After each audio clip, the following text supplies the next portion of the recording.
आपका श्री शक्ति क्लासेज में। आज का जो वीडियो लेक्चर होगा उसमें हम पढ़ेंगे कार्बन की विशेषता के बारे में।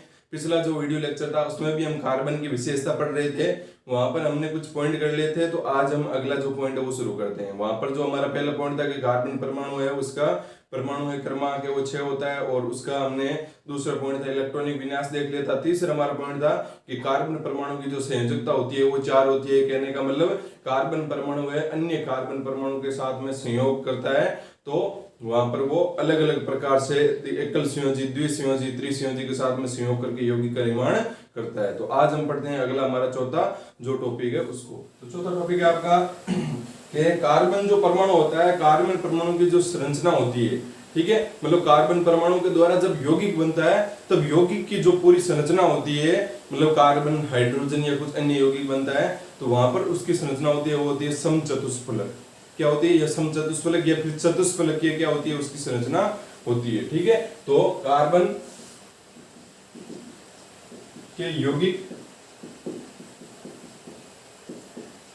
की संरचना, यौगिकों की संरचना समचतुष्फलकीय होती है। समचतुष्फलकीय होती है। ठीक है, अब ये समचतुष्फलकीय क्या होता है? देखो, आपके पास मान लो एक त्रिभुज है, ठीक है। अब उस त्रिभुज को आप क्या करो, यहाँ पर धरातल पे रख दो, ठीक है, रख दिया। आपको दिमाग के अंदर सोचना है, धरातल पर हमने एक त्रिभुज को रख दिया। त्रिभुज के 3 कोने हो गए, 1, 2 और 3 कोने हो गए ना, 1, 2 और 3। अब ये जो त्रिभुज के जो धरातल पे रखा हुआ है, उस त्रिभुज के तीनों जो कोने, 1, 2, 3, तीनों कोनों को आप लो और इन तीनों कोनों को एक शीर्ष पर मिला दो। जैसे यहां से ये बिंदु लिया, यहां से ये बिंदु लिया, यहां से ये बिंदु लिया, इन सब से एक लाइन खींची और आपने इसको एक बिंदु पर मिला दिया। तो मिलाते यहाँ पर क्या बनेगा? एक इस प्रकार से परत बन जाएगी, एक इस प्रकार से बन जाएगी, एक इस प्रकार से बन जाएगी। कहने का मतलब आपके पास में 3 त्रिभुज के फलक प्राप्त हो जाएंगे। तो 3 और 1 नीचे आ गए 4, तो 4 आपके पास में त्रिभुज के फलक प्राप्त हो जाएंगे। और इस प्रकार की जो त्रिविम संरचना होती है ना, उसी को हम क्या बोलते हैं? समचतुष्फलकीय संरचना है वो बोलते हैं। समझ में आ गया होगा किस प्रकार से होता है। और जो कार्बन परमाणु रहता है ना, ये जो 1, 2, 3, 4, अभी हम बात करेंगे कि जैसे मान लेते हैं, एक उदाहरण लेते हैं, जैसे CH4। क्या लेते हैं? CH4। CH4 को कहते हैं मेथेन। क्या कहते हैं? मेथेन।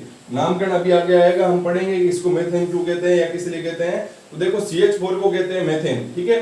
तो अब यहाँ पर इसकी संरचना कैसे होगी? इसकी संरचना होगी कुछ इस प्रकार से, ये हाइड्रोजन और उसके बाद में ये हाइड्रोजन, ये हाइड्रोजन और ये हाइड्रोजन, ठीक है। ये बन गई आपकी किसकी संरचना? ये बन गई मेथेन की संरचना। तो ये देखो, ये 3D के अंदर होती है, ठीक है। हमने ऐसे हम 3D के अंदर नहीं दर्शा सकते ना। तो कहने का मतलब क्या हुआ, जैसे कार्बन है, तो अभी हमने जो बनाया था, एक मतलब धरातल रखा था, उस धरातल त्रिभुज धरातल पर रखा था, उस त्रिभुज के तीनों कोनों से हमने एक शीर्ष पर मिला दिया।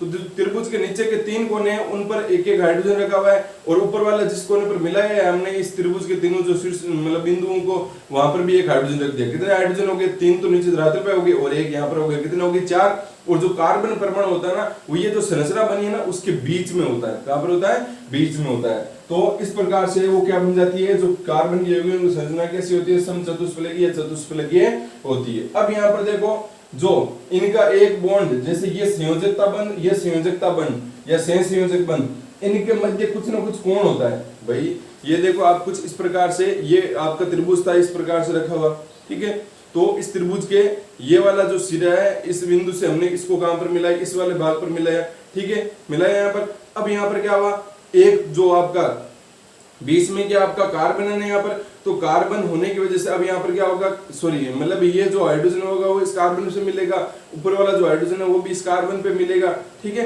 तो ये जो ऊपर वाले हाइड्रोजन से कार्बन पे मिला और नीचे वाला हाइड्रोजन से कार्बन पे मिला, जो ये बंध बन है ना यहाँ पर, इसको ये जो बंध होता है उसका मान होता है, वो होता है 109 डिग्री और 28 मिनट। 109 degree 28 minute. मिनट जब भी काम में लेते हैं ना, तब ऊपर देखो एक डैश लगा देते हैं। अगर सेकंड आ जाता कुछ, ठीक है, तो यहाँ पर डबल डैश लगा देते हैं। डबल डैश का मतलब यहाँ पर सेकंड है, ठीक है। 109 डिग्री 28 मिनट 56 सेकंड, ठीक है। तो हमारा सेकंड तो है नहीं यहाँ पर। तो कितना होता है? कोण कितना होता है? बंध कोण कितना होता है? ये जो हाइड्रोजन और हाइड्रोजन के मध्य ये जो मतलब कहने का मतलब CH के मध्य बंध कितना होता है, CH और CH बंध के मध्य बंध कितना होता है 109 डिग्री 28 मिनट। ये इसके लिए भी 109 डिग्री 28 मिनट, इसके लिए भी 109 डिग्री 28 मिनट, इसके लिए भी 109 डिग्री 28 मिनट। इसको बोलते हैं बंध कोण। और बंध कोण क्या होता है कि दो निकटवर्ती बंध कोण की परिभाषा क्या है, दो निकटवर्ती उपस्थित जो बंध होते हैं, दो निकटवर्ती उपस्थित बंधों के मध्य का जो कोण होता है उसी को हम क्या कहते हैं, बंध कोण कहते हैं। दो निकटवर्ती बंधों के मध्य जो कोण होता है उसी को क्या कहते हैं, बंध कोण कहते हैं। मतलब ये आपका हो गया बंध कोण। और अगर चतुष्फलक की संरचना की बात करें तो चतुष्फलक की संरचना के लिए दो निकटवर्ती जो बंध है उनके मध्य कोण कितना होता है, 109 डिग्री 28 मिनट होता है। ये लगभग सबके लिए लागू होता है। जो चतुष्फलक की संरचना होती है ना उनमें 109 डिग्री 28 मिनट ही रहता है। ये आपको ध्यान में रखना है। तो ये हो गया आपके कार्बन है, जैसे मतलब यहाँ पर कार्बन है वो उसकी संरचना चतुष्फलक है, चतुष्फलक की होती है। चतुष्फलक की क्या होता है वो हमने देख लिया। फिर यहाँ पर बात कर ली कि भाई मेथेन है, तो मेथेन के अंदर बंध कोण है वो कितना होता है, तो मेथेन में CH के मध्य जो बंध कोण होता है वो CH, या फिर बोल सकते हो दोनों बंधु निकटवर्ती दोनों बंधु के मध्य कोण कितना होता है, 109 डिग्री 28 मिनट होता है। तो ये ऐसा क्वेश्चन भी आ सकता है कि CH4 मेथेन के मतलब मेथेन में कितना बंध कोण होता है, तो आप 109 डिग्री 28 मिनट पता होगा तो वहां पर लिख दोगे। ये हो गया आपका चौथा पॉइंट। अब अगला पॉइंट पढ़ते हैं 5वां। अब देखो 5वां पॉइंट क्या है कि कार्बन जो परमाणु होता है, हमें पता है कि कार्बन परमाणु को अपना अष्टक पूर्ण करने के लिए कितने इलेक्ट्रॉनों की आवश्यकता होती है, उसको अपना अष्टक पूर्ण करने के लिए 4 इलेक्ट्रॉनों की आवश्यकता होती है। तो यहां पर होता क्या है कि कार्बन परमाणु है वो कार्बन परमाणु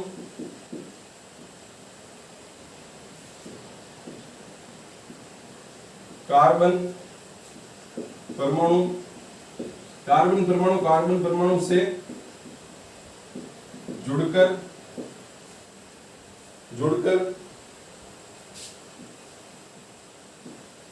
साकित, असाकित या तथा चक्रीय संरचना का निर्माण करता है। इस गुण को कार्बन के इस गुण को श्रृंखलन कहते हैं। इस गुण को क्या कहते हैं, श्रृंखलन कहते हैं। कहने का मतलब कार्बन है वो परमाणु कार्बन के साथ में जुड़कर, कार्बन परमाणु कार्बन के साथ में जुड़कर वो क्या करता है, साकित, असाकित और चक्रीय संरचना का निर्माण करता है। और इस गुण को, क्योंकि ये क्या कर रहा है भाई, साकित असाकित श्रृंखला बना रहा है ना, एक इस प्रकार से आगे चल रही है, अभी मैं बता दूंगा। तो इस गुण को हम क्या कहते हैं, श्रृंखलन कहते हैं। तो श्रृंखलन की परिभाषा याद रखनी। अब देखो बात करते हैं यहाँ पर सबसे पहले असाकित की, असाकित संरचना कैसे बनाता है। तो देखो असाकित के लिए कार्बन है, ठीक है, कार्बन लिख दिया। अब कार्बन यहाँ पर क्या करता है, कार्बन के पास में कितने इलेक्ट्रॉन रहते हैं, कार्बन के पास में रहते हैं 4 इलेक्ट्रॉन। तो यहाँ पर होगा क्या, इस कार्बन के साथ में 3 हाइड्रोजन जुड़ जाएंगे, मतलब कुछ इस प्रकार से। चलो हम आगे बात करेंगे इसके। ये CH3 हो गया, CH2 और CH3। एक संरचना कुछ इस प्रकार से CH3 3 और CH2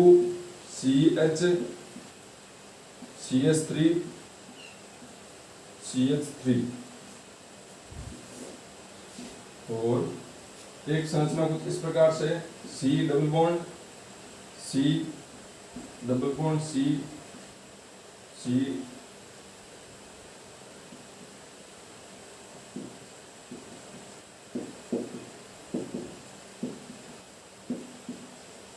तो ये आपकी कुछ इस प्रकार से कार्बन और हाइड्रोजन संयोग करके क्या करते हैं, यौगिकों का निर्माण करते हैं। ठीक है, कार्बन और हाइड्रोजन। एक बात ध्यान रखना कि कार्बन ज्यादातर है वो किसके साथ में जुड़ा रहेगा, हाइड्रोजन के साथ में जुड़ा रहेगा। हाइड्रोजन के साथ में जुड़कर ये यौगिक बनाता है। अब क्यों बनाता है, ये हाइड्रोजन के साथ में क्यों जुड़ता है, उसका कारण है कि हाइड्रोजन और कार्बन है वो एक समान रूप से क्या है, आपके वहां पर विद्युत ऋणी है। एक समान रूप से क्या है, विद्युत ऋणी है। कि मतलब जितना हाइड्रोजन को आवश्यकता है उतनी मतलब वहां पर कार्बन को आवश्यकता है। ऐसे तो आप सोचोगे कि कार्बन को 4 इलेक्ट्रॉन की आवश्यकता है, हाइड्रोजन को 1 इलेक्ट्रॉन की आवश्यकता है। ठीक है, लेकिन इनमें कुछ अंतर होता है, मतलब ऐसे नहीं कि विद्युत ऋणता में बिल्कुल ही अंतर नहीं होता, कुछ अंतर होता है, लेकिन लगभग क्या रहता है, बराबर ही रहता है। भाई हाइड्रोजन को जल्दी से किसके रूप में जाना है, हीलियम के रूप में जाना है, इसलिए उसकी थोड़ी सी विद्युत ऋणता ज्यादा हो जाएगी अपने आप। और कार्बन है, कार्बन को नियोन के रूप में जाना है, तो इसका मतलब उसकी मतलब जल्दी से तो नहीं जा सकते ना, उसको ग्रहण करना पड़ेंगे, इसकी उसकी विद्युत ऋणता थोड़ी कम रहती है। तो मतलब लगभग हाइड्रोजन की ज्यादा होगी, कार्बन की कम होगी थोड़ी सी, तो मतलब दोनों क्या होगी, बराबर होगी। ठीक है, इसलिए कार्बन है वो हाइड्रोजन के साथ में संयोग करके यौगिक बनाता है। अब देखो यहाँ पर देखो, जैसे कार्बन, तो कार्बन की संयोजकता पूरी करने के लिए उससे जुड़े होने चाहिए 4 बंध। कार्बन की संयोजकता पूरी करने के लिए उससे जुड़े होने चाहिए 4 बंध। कैसे, जैसे ये कार्बन है, इस कार्बन के भाइतम कोश में ये 4 इलेक्ट्रॉन होते हैं, होते हैं नहीं होते भाई, परमाणु क्रमांक 6 होता है, पहले में 2 प्रति, दूसरे में 4 प्रति है, इसका मतलब भाइतम कोश में 4 है। इसका मतलब अगर उसका अष्टक पूर्ण करना है तो भाइतम कोश में कितना होने चाहिए, आपके भाइतम कोश में कम से कम कितना होने चाहिए, 8 होने चाहिए। तो इसका मतलब हमारे पास में 4 है। अब यहाँ पर कार्बन क्या करेगा, दूसरे के साथ में जुड़ेगा, जैसे यहाँ पर जुड़ गया ये हाइड्रोजन के साथ में, ये हाइड्रोजन के साथ में, ये हाइड्रोजन के साथ में, और यहाँ पर हाइड्रोजन के साथ में, तो यहाँ पर एक बंध बन गया, यहाँ पर एक बंध बन गया, यहाँ पर एक बंध बन गया, यहाँ पर बंध बन गया। इसका मतलब कार्बन की अगर संयोजकता पूरी करनी है तो उसके कितने बंध जुड़े होने चाहिए, 4 बंध जुड़े होने चाहिए।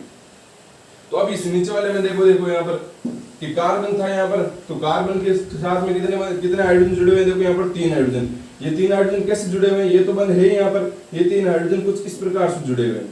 ठीक है, ये इस प्रकार से जुड़े हुए, इसको हमने क्या कर दिया भाई, 1 2 3 है, इन तीनों को क्या, और इसकी संयोजकता देख लो, 1 2 3 4 है ना यहाँ पर बंध, इसका मतलब इस कार्बन की संयोजकता पूरी है। इस कार्बन के लिए देखो, देखो यहाँ पर 2 हाइड्रोजन है, तो 2 हाइड्रोजन है, तो यहाँ पर देखो ये 1 हाइड्रोजन और ये 2 हाइड्रोजन। अब इस कार्बन की संयोजकता देखो, संयोजकता देखने के मिलेगा पूरी है या नहीं, इसके मतलब आप देख लो कि कार्बन के साथ में 4 बंध जुड़े हुए या फिर नहीं जुड़े हुए। तो यहाँ पर देखो कार्बन है, कार्बन साथ में 1 2 3 और 4 बंध जुड़े हुए ना, इसका मतलब इसकी संयोजकता पूरी। बस इसको हम थोड़ा सा छोटा करने के लिए यहाँ पर क्या लिख देंगे, CH2 लिख देंगे, और यहाँ पर 3 है तो इसको क्या लिख देंगे, CH3 लिख देंगे,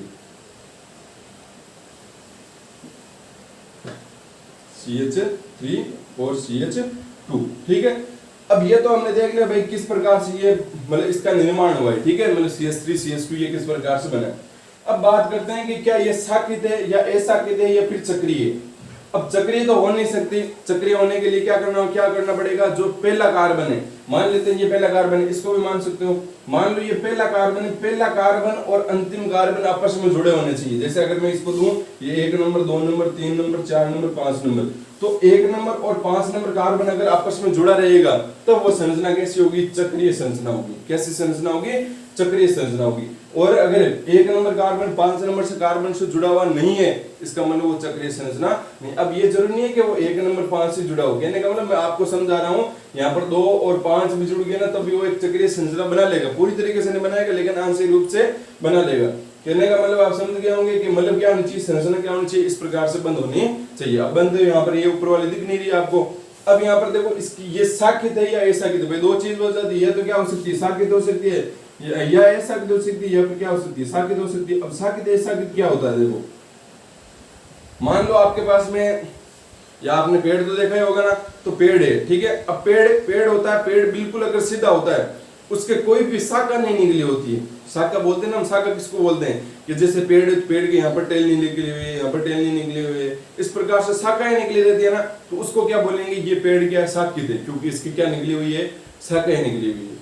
ठीक है, पेड़ की क्या निकली हुई है, शाखाएं निकली। अब शाखाओं में किसको गिनते हैं भाई, अगर मान लो ये पेड़, इसके अगर पेड़ के यहाँ पर पत्ता निकल गया, कोई पत्ता निकल गया, तो उसको शाखा में गिनेंगे क्या, हम ये बोल देंगे कि वो पेड़ शाखित है, नहीं बोलेंगे ना। जब तक क्या होगा, इसके जैसा पेड़ का जैसे यहाँ पर एक शाखा और नहीं लगेगी तब तक हम इसको नहीं बोलेंगे कि ये शाखित है या फिर शाखित है या नहीं। ठीक है, तो इसका मतलब जब ये पेड़ है, जो ये पेड़ मान लो यहाँ पर पेड़ है, ठीक है, तो ये पेड़ है, इस पेड़ के इसके जैसी यहाँ पर एक अगर मतलब शाखा निकलेगी ना, तभी हम इसको बोलेंगे ये क्या शाखित है। अगर इसी पेड़ के यहाँ पर एक पत्ता निकल गया तो हम उसको नहीं बोल सकते हैं कि वो क्या आपका शाखित है, तब हम उसको बोलेंगे ये अशाखित है।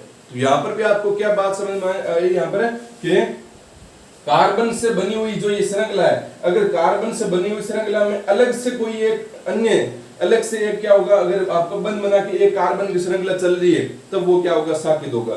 अब जैसे यहाँ पर देखो आपको दिख रहा है कि कहीं पर भी ये देखो एक पूरी सीधी संरचना है यहाँ पर, ठीक है। अब जरूरी नहीं है कि ये इस प्रकार से भी हो सकती है, मतलब CH3 यहाँ पर आ गया, CH2 यहाँ पर आ गया, CH2 यहाँ पर आ गया, CH3 यहाँ पर कुछ ऐसे आ सकता है, ठीक है। लेकिन यहाँ पर इसका कोई शाखा निकली हुई कि मतलब यहाँ पर कोई अलग से बंध बन के यहाँ पर कोई कार्बन जुड़ा हुआ है क्या, नहीं जुड़ा हुआ है। इसका मतलब ये क्या होगी आपकी, ये होगी अशाखित। ये जो संरचना होगी वो किस प्रकार की होगी आपकी, ये जो यौगिक बने वो कैसे होंगे आपके, अशाखित होंगे। अब बात करते हैं इसकी। तो इसमें देखो आप यहाँ पर संयोजकता चेक कर सकते हो, देख लो इस कार्बन की संयोजकता कितनी होगी, 1 2 3, 3 तो ये बंद बन गए, एक हाइड्रोजन वाला बंद, कितनी होगी 4। इस कार्बन की संयोजकता देखो 1 2 तो बंद होगी और 2 हाइड्रोजन वाले, कितने होगी 4। इस कार्बन की संयोजकता देखो 1 2 3 और एक हाइड्रोजन वाले, कितने होगी 4 होगी। सबकी चर्चा लेना, 4 नहीं हो रही है तो आपको वहां पर 4 करनी है, ठीक है। हाइड्रोजन को आप जोड़ सकते हो, कम कर सकते हो, ठीक है, वो आपकी मर्जी के अनुसार कर सकते हो। तो अब यहाँ पर बात करते हैं कि ये शाखित है या अशाखित है या फिर चक्रीय है। क्या चक्रीय है, ये यहाँ पर कुछ इस प्रकार से बंद हो रखी है क्या, नहीं है ना, इसका मतलब ये चक्रीय नहीं है। इसका मतलब ये तो ये शाखित हो सकती है या फिर अशाखित हो सकती है। अब यहाँ पर आप देखो कि ये शाखित है या अशाखित है, तो ये मान लो कोई किसी को एक आप मतलब आधार मान लो, जैसे कि भाई जैसे पेड़ का तन्ना तो मानना पड़ता है ना, तो किसी को एक आधार मान लो आपने इसको आधार मान लिया, ठीक है, ये इस प्रकार से आपने इसको आधार मान लिया। अब बताओ ये जो इस प्रकार से, ये इस प्रकार से जो यहाँ पर बनी हुई है, इसकी कितनी शाखा जुड़ी हुई है, इस कार्बन जैसी जुड़ी होनी चाहिए। हाइड्रोजन जुड़ा हो या ना जुड़ा हो, हाइड्रोजन तो रहेगा ऐसे, तो इसमें भी देखो हाइड्रोजन है, वो मतलब क्या रहेगा, हाइड्रोजन हाइड्रोजन हाइड्रोजन। हम इसको शाखित नहीं बोल सकते हैं। शाखित कब बोलेंगे, मैंने अभी बताया था कि पेड़ है, पेड़ के उसके जैसे ही अगर मतलब वहां पर शाखा निकली रहेगी ना, तभी इसको हम क्या बोलेंगे, शाखित बोलेंगे। पत्ती लगी होगी तब हम उसको नहीं बोलेंगे। तो ये हाइड्रोजन एक तरीके से पत्ती है, ठीक है, और ये कार्बन कार्बन अगर यहाँ पर कुछ अन्य जुड़ गया तो वहां पर वो उसके जैसे ही हो जाएगा। तो अब इसमें देखो आप यहाँ पर हाइड्रोजन जुड़ा है या फिर कार्बन जुड़ा है, कार्बन जुड़ा हुआ है, इसका मतलब इस जो यहाँ पर है इसमें क्या निकले हुए, यहाँ पर एक अणुसूत्र है, इसमें यहाँ पर क्या निकली हुई है, शाखा निकली हुई है। यहाँ पर भी देख लो आप क्या निकली हुई है, एक शाखा निकली हुई है। इसका मतलब ये अशाखित तो नहीं हो सकती, क्या होगी, ये शाखित होगी। क्या होगी, ये शाखित होगी, ठीक है, समझ में आ गया होगा। जैसे कार्बन के रिलेटेड जुड़ी होनी चाहिए, जैसे कार्बन ये वाले मतलब पूरी एक शाखा मान ये मान लो, ठीक है भाई, ये मान लो आप, अगर आपको कंफ्यूजन हो रहा है तो आप ये मान लो, तब भी यहाँ पर एक शाखा दो शाखा निकली रहेगी। ये मान लोगे तब भी एक शाखा निकली रहेगी, निकलेगी तो यहाँ पर ये मान लो तब भी एक शाखा निकली रहेगी। कैसे बिगड़ लो, मतलब यहाँ पर ये क्या रहेगी, इसमें शाखा है इसलिए ये क्या होगी, शाखित तो होगी होगी, ठीक है। अब बात करते हैं इसकी अन्य वाले के। तो इसमें देख लो, मान लो किसी को आप एक नंबर कार्बन मान लो इसको मान लिया 1 2 3 4 5 6, तो एक नंबर कार्बन देखो अंतिम कार्बन से जुड़ा हुआ है। तो इस प्रकार की जो संरचना होती है उसी को हम क्या बोलते हैं, चक्रीय संरचना बोलते हैं, या चक्रीय यौगिक यहाँ पे ये होता है। अब इसमें देख लो कार्बन की संयोजकता पूरी है या नहीं है, तो कार्बन की संयोजकता देखो, ये कार्बन, तो ये कार्बन की देखो कितनी है, 4 होने चाहिए ना, इससे जुड़े होने चाहिए, 1 2 3 और 4, 1 2 3 और 4, ठीक है। इस कार्बन की संयोजकता देखो 1 2 3 और 4, इस कार्बन की संयोजकता 1 2 3 और 4। ये जो दो यहाँ पर बंद बने हुए इसको बोलते हैं द्विबंध। जब एक बंद बना होता है उसको एकल बंध, जब 3 बंद बने होते हैं उसको बोलते हैं त्रिबंध, ठीक है। जैसे हमने कल भी देखा था, त्रिसंयोजी के साथ में, द्विसंयोजी के साथ में, द्विसंयोजी 2 बंद बनाता है, त्रिसंयोजी कितने बंद बनाता है, एक साथ 3 बंद बनाता है, और एकल संयोजी कौन से बंद बनाता है, 1 बंद बनाता है। यहाँ पर यह हाइड्रोजन एकल संयोजी है, द्विसंयोजी है, त्रिसंयोजी है, कौन सा है, एकल संयोजी है। क्यों एकल संयोजी, क्योंकि इसको एक इलेक्ट्रॉन की क्या है, आवश्यकता है, उससे ज्यादा की आवश्यकता इसको नहीं है, ठीक है, समझ में आ गया होगा। अब देखो यहाँ पर, और ये देखो ये जो है ना, ये इसको बोलते हैं बेंजीन। इसका फॉर्मूला अगर एक साथ लिखेंगे ये होता है C6H6। क्या होता है, C6H6, ठीक है, और इसको बोलते हैं बेंजीन। बेंजीन यहाँ पर देख लो कार्बन 6, एक से तो गिन लिए, हाइड्रोजन देख लो 1 2 3 4 5 और 6, ठीक है। तो ये हो गया आपकी शाखित, अशाखित और चक्रीय संरचना। और इसी को जो ये इस प्रकार से है, मतलब यहाँ पर जो चक्रीय संरचना बनी हुई है और यहाँ पर अगर डबल बॉन्ड रखा है कार्बन कार्बन के, तो इनको बोलते हैं एरोमेटिक यौगिक, एरोमेटिक यौगिक, ठीक है। एक होता है एलिफेटिक यौगिक, ये आपको याद रखना पड़ेगा। जब कार्बन और कार्बन के मध्य डबल बॉन्ड होता है ना, कार्बन कार्बन के मध्य डबल बॉन्ड है वहां पर, तब वहां पर उसको हम बोलेंगे, ठीक है, ये एरोमेटिक होता है, आपको ऐसे समझना है, ठीक है। और एक एलिफेटिक भी होता है, तो उसकी बात कर लेते हैं यहाँ पर भी। पहले कुछ और उदाहरण देख लेते हैं कि उनमें शाखित होगा कि अशाखित होगा, ठीक है, ताकि आपके क्लियर हो जाए। तो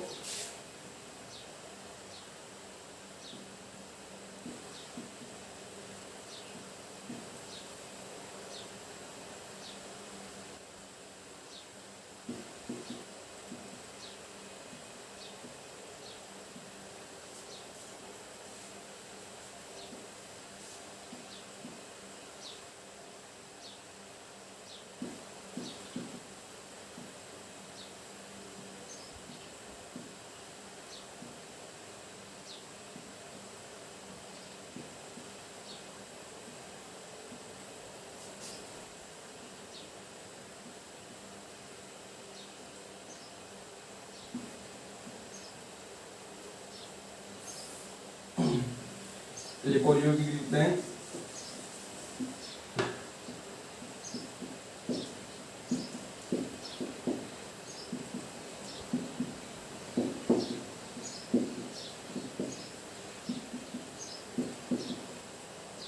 अब बात करते हैं कि इनमें कौन शाखित है, कौन अशाखित है और कौन चक्रीय है। ठीक है, तो देखो यहाँ पर सबसे पहले इसके देखो, ये शाखित है या अशाखित है, बताओ फटाफट से। भाई ये तो शाखित दिख रही है ना आपको, शाखित दिख रही है ना। देखो ये इसको आधार मान लिया, इसको आधार मान के आप यहाँ पर देख लो, यहाँ पर क्या होगा, ये इस प्रकार से एक शाखा निकली, एक प्रकार से इस प्रकार से शाखा निकली हुई है, निकली हुई है ना। इसका मतलब ये क्या होगा, शाखित होगा। नहीं होगा शाखित, क्यों नहीं होगा भाई, पेड़ है ये इस प्रकार से पेड़ है, मान लो पेड़ यहाँ से टेढ़ा हो गया, ठीक है, और यहाँ से टेढ़ा हो गया, तो शाखा तो एक ही है ना, यहाँ पर कोई अलग टेढ़ा होने से शाखा मतलब नहीं थोड़ी जुड़ जाती है। तो यहाँ पर देख लो, यहाँ से आगे से देखो ये थोड़ा सा ऐसे मतलब ऐसे घूम गया, तो आप इसको यहाँ से उठा के यहाँ पर बना सकते हो, उसमें क्या प्रॉब्लम है। ठीक है, इसको CH3 इसको आप अंतिम में तो है, इसको यहाँ पर बना सकते हो ऐसे। और ये हाइड्रोजन है, हाइड्रोजन को हम गिनेंगे नहीं क्योंकि ये शाखा के अंदर नहीं आता है। शाखा के लिए शाखा अगर बन रही है नहीं बन रही है उसके लिए कौन डिसाइड करता है कि कार्बन है वो किससे जुड़ा। अगर यहाँ पर मैं कुछ लिखता ना यहाँ पर CH3, तब ये शाखित हो जाती, क्योंकि अब क्या हो गया, पेड़ के साथ में एक कुछ अलग भाग निकल गया। ठीक है, इसका मतलब यहाँ पर क्या होगा, ये जो ऊपर वाली ये संरचना है वो कौन सी होगी आपकी, अशाखित होगी। कौन सी होगी, अशाखित होगी। और ये जो संरचना है उसमें देखो, आप यहाँ पर देख लो कि इसको आप आधार मानोगे। अब आधार देखो ये ऐसे मुड़ा हुआ है, तो ये मुड़े होने से कोई शाखा थोड़ी जुड़ जाती है, लेकिन यहाँ पर देखो इसको आधार मानोगे तो यहाँ पर एक शाखा निकलेगी। किसी को आप ले लो, इसको लोगे तब भी यहाँ पर देखो, यहाँ पर क्या होगा, ये लोगे तो ये एक शाखा निकलेगी, ये एक शाखा निकलेगी ना यहाँ पर। इसका मतलब ये क्या होगी, आपकी शाखित होगी। तो ये वो जो ऊपर वाली बात होती है ना, वो बहुत इंपॉर्टेंट है कि मतलब अगर लास्ट में इस प्रकार से CH3 या कुछ भी जुड़ा हुआ है और उसको घुमा दिया और पूछ लिया कि शाखित है या शाखित है, तो लास्ट वाले को तो हम क्या कर सकते हैं, सीधा भी कर सकते हैं ना। और आप ऐसे भी समझो कि भाई पेड़ नीचे से मुड़ गया, ऊपर से मुड़ गया, तो मुड़ने से शाखा थोड़ी उड़ जाती है। ठीक है, उससे तो नई टेल नहीं निकलेगी, तब भी वहां पर क्या होगा, शाखा जुड़ेगी। तो ये होगी शाखित। अब इसकी बात करते हैं, तो यहाँ पर कार्बन को नाम दे दो 1 2 3 और 4। तो यहाँ पर देखो पहला कार्बन है वो अंतिम कार्बन से जुड़ा रहे, इसका मतलब चक्रीय होगी। और यहाँ पर देखो कार्बन की संरचना पूरी एक नहीं है, देखो कार्बन है, कार्बन 1 2 3 और 4 बंद है। इस कार्बन के भी देखो 1 2 3 और 4 है। ठीक है, ये इस प्रकार से होता है। ये होता है साइक्लोब्यूटेन। इसका नाम क्या होता है, साइक्लोब्यूटेन। और ये होता है एलिफेटिक यौगिक, एलिफेटिक यौगिक। ठीक है, अभी हम आगे बढ़ेंगे कि एलिफेटिक किसको बोलेंगे, एरोमेटिक किसको बोलेंगे। एलिफेटिक और एरोमेटिक हो गया। तो ये इस प्रकार से आपका 500 पॉइंट हो गया, जो बहुत ही इंपॉर्टेंट है कि कौन सी श्रृंखला है वो शाखित होगी, कौन सी अशाखित होगी, ये आपको ध्यान में यहाँ पर रखना पड़ेगा। और ये जो बात मैंने अभी बताई थी कि ये CH3 यहाँ पर भी आ सकता है, आप इसको लेकर आ सकते हो, बहुत इंपॉर्टेंट बात है। कुछ बच्चे इसमें गलती कर देते हैं, तो आपको ऐसा नहीं करना है, पहले सावधान रहना है। अब देखो अगला जो छठा पॉइंट है वो करते हैं। ये जो टॉपिक है 500 टॉपिक है, वो बहुत ही मतलब काम आएगा जब आप ये नामकरण लिखोगे ना इसका। जैसे मैंने बता दी साइक्लोब्यूटेन, तो ये ब्यूटेन, साइक्लोब्यूटेन कैसे नाम लेगा, तो ये बहुत ही इंपॉर्टेंट रहेगा आपके लिए। तो संरचना आपको अच्छे से पता होनी चाहिए कि ये किस प्रकार से चक्रीय है, अचक्रीय है, शाखित है, अशाखित है, क्या है। ठीक है, अब देखो अगला छठा पॉइंट। तो छठा पॉइंट क्या है कि कार्बन कार्बन कार्बन कार्बन परमाणु आपस में संयोग करके द्विबंध, त्रिबंध और एकल बंध का निर्माण करते हैं। कैसे, ये मान लो कार्बन परमाणु है, ठीक है, ये कार्बन परमाणु जब दूसरे कार्बन परमाणु से, ये कार्बन परमाणु जब दूसरे कार्बन परमाणु का केवल एक इलेक्ट्रॉन लेता है। अब दूसरे कार्बन परमाणु को एक इलेक्ट्रॉन लेगा, इसका मतलब खुद का भी कितना इलेक्ट्रॉन देगा, एक ही देगा। अब दो इलेक्ट्रॉन से क्या बनता है, एक बंध का निर्माण होता है, ये एक बंध बना दिया हमने। अब यहाँ पर देखो इस कार्बन की संयोजकता कितनी बाकी रहेगी भाई, इसके पास में एक इलेक्ट्रॉन इसने बंध बनाने में काम में ले लिया, कितने इलेक्ट्रॉन बाकी रहेंगे, 3 इलेक्ट्रॉन। इसका मतलब ये 3 बंध और बनाएगा। तो आप उनको ऐसे बना दो कि भाई यहाँ पर इसके साथ में हाइड्रोजन जो भी जुड़ेगा, हम तो ऐसे यहाँ पर दिखा रहे हैं आपको, और इसी प्रकार से इस कार्बन के हो जाएंगे। तो यहाँ पर देखो कार्बन कार्बन के मध्य कार्बन कार्बन के मध्य कितने कौन सा बॉन्ड बन रहा है आपका, एकल बंध बन रहा है, यहाँ पर बन रहा है ना। तो ये जो कार्बन कार्बन के मध्य जब यहाँ पर सिंगल बॉन्ड बन, ये जो बंद होता है कार्बन कार्बन के मध्य जब इस प्रकार से बनता है तो उसको बोलते हैं एकल बंध या फिर बोलते हैं सिंगल बॉन्ड, सिंगल बॉन्ड, ठीक है, या एकल बंध या फिर सिंगल बॉन्ड। और इसी प्रकार से अगर मान लो कार्बन है और दूसरे कार्बन के साथ में दो दो इलेक्ट्रॉनों का साझा करता है, तब यहाँ पर कौन सा बंध बनेगा आपका, द्विबंध बनेगा। और यहाँ पर क्योंकि दो तो यहाँ पर उसकी संयोजकता पूरी हो चुकी है, अब बचे कितने, दो तो इलेक्ट्रॉन यहाँ पर लगा दिए, दो इलेक्ट्रॉन बचे, दो इलेक्ट्रॉन से दो बंध बन जाएंगे, यहाँ पर भी दो इलेक्ट्रॉन बचे तो दो बंध बन जाएंगे। ये आपका होता है, उसको बोलते हैं द्विबंध या फिर डबल बॉन्ड, द्विबंध या फिर डबल बॉन्ड, एकल बंध या फिर सिंगल बॉन्ड। इसी प्रकार से देखो यहाँ पर कार्बन दूसरे कार्बन से अगर तीन तीन इलेक्ट्रॉनों का क्या करता है, साझा करता है, तो यहाँ पर कौन सा बंध बनता है, जब तीन तीन इलेक्ट्रॉनों का साझा करेगा तो यहाँ पर बनेगा आपका त्रिबंध, क्या बनेगा, त्रिबंध बनेगा, ठीक है। और कितने इलेक्ट्रॉन बाकी, एक रह गया, इसलिए यहाँ पर एक एक क्या बन जाएगा, बंध बन जाएगा। ये आपको समझ में आ गया होगा, जब कार्बन कार्बन के मध्य एक एक इलेक्ट्रॉन की साझेदारी होती है तो वहां पर एकल बंध बनता है, जब कार्बन कार्बन के मध्य दो दो इलेक्ट्रॉनों की क्या होती है, साझेदारी होती है, तब वहां पर द्विबंध बनता है, जब कार्बन कार्बन के मध्य तीन तीन इलेक्ट्रॉनों की साझेदारी होती है, तब वहां पर क्या बनता है, त्रिबंध बनता है, ठीक है। तो ये हो गया आपका कि कार्बन और कार्बन आपस में संयोग करके वो द्विबंध, त्रिबंध और एकल बंध का निर्माण करते हैं। अब देखो अगला जो पॉइंट है, तो अगला पॉइंट क्या है, जैसे इलेक्ट्रॉन बिंदु संरचना के बारे में, कि कार्बन क्या करता है, हाइड्रोजन के साथ में संयोग करता है, साथ में संयोग करता है। क्यों करता है हाइड्रोजन के साथ में संयोग, मतलब ज्यादातर यौगिक में हाइड्रोजन के साथ में संयोग करेगा, क्योंकि कार्बन की जो विद्युत ऋणता है, विद्युत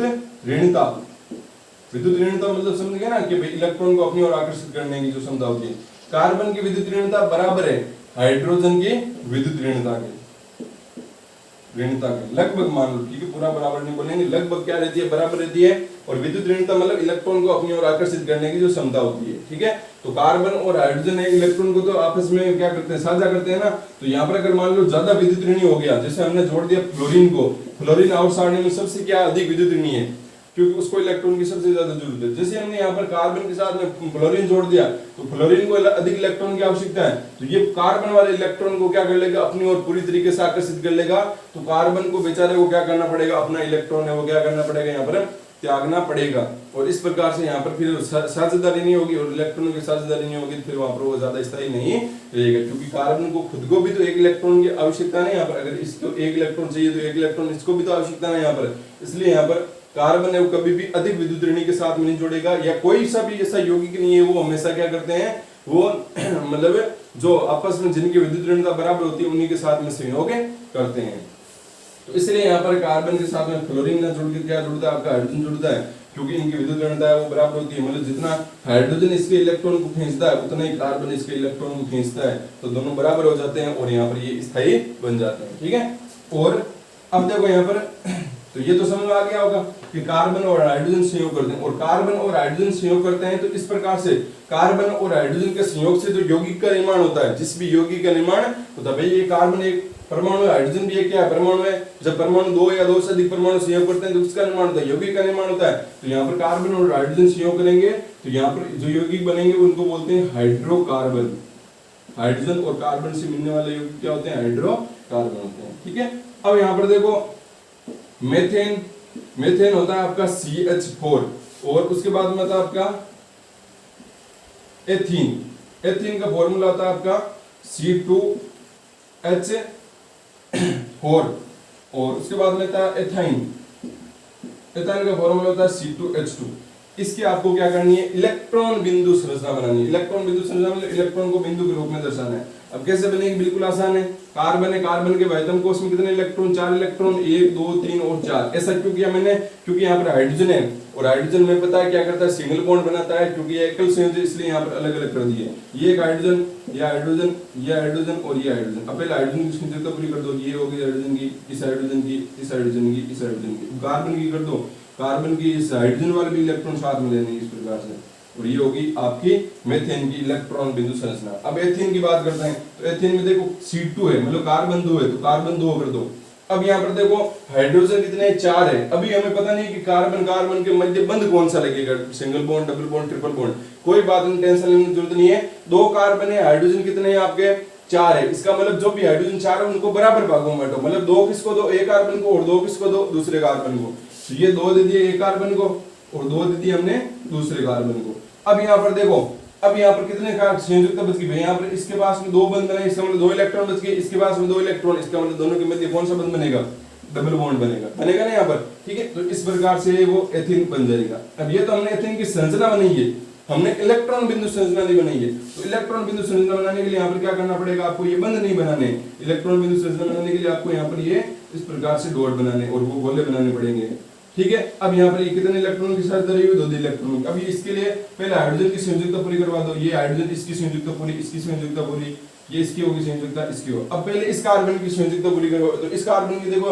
1 2 3 4, 4 तो खुद के पास में थे, एक ये हाइड्रोजन वाला, एक हाइड्रोजन 6 और 2 ये इस कार्बन वाले, मतलब 8। तो आपको 8 इलेक्ट्रॉनों को एक साथ में लेना है और इस प्रकार से गोला बनाना है। देखो ध्यान देना कैसे बना रहा हूं, कोई कुछ बच्चे ऐसे कर देते हैं, ऐसा नहीं करना है, पहले एक कार्बन की संयुक्ता पूरी करनी है। अब इसी कार्बन में देखो यहाँ पर 1 2 3 4 तो खुद के पास में थे, 6 7 8 9, तो ये इस प्रकार से आपका बन जाएगी। ये होगी एथीन की। एथाइन की क्या होगी, एथाइन में हो जाएगा देखो कार्बन कार्बन है, ठीक है। अब यहाँ पर 2 हाइड्रोजन है, तो दोनों हाइड्रोजन को मतलब 2 हाइड्रोजन एक एक बांट दो यहाँ पर, तो एक हाइड्रोजन इसको दे दिया, एक हाइड्रोजन इसको दे दिया और एक एक यहाँ पर इलेक्ट्रॉन आ गया। कार्बन के पास में 4 इलेक्ट्रॉन होता है, एक इलेक्ट्रॉन बनाने में भाग ले दिया, इसका मतलब 3 इलेक्ट्रॉनों के साझेदारी होगी, 1 2 3 1 2 3। अब यहाँ पर पहले हाइड्रोजन की संयुक्ता, ये हाइड्रोजन की संयुक्ता पूरी। अब पहले एक कार्बन की करो, 1 2 3 4 5 6 7 और 8, इस प्रकार से यहाँ पर गोला बना दो। फिर अब इस कार्बन कर दो, तो यहाँ पर इस प्रकार से गोला बनेगा।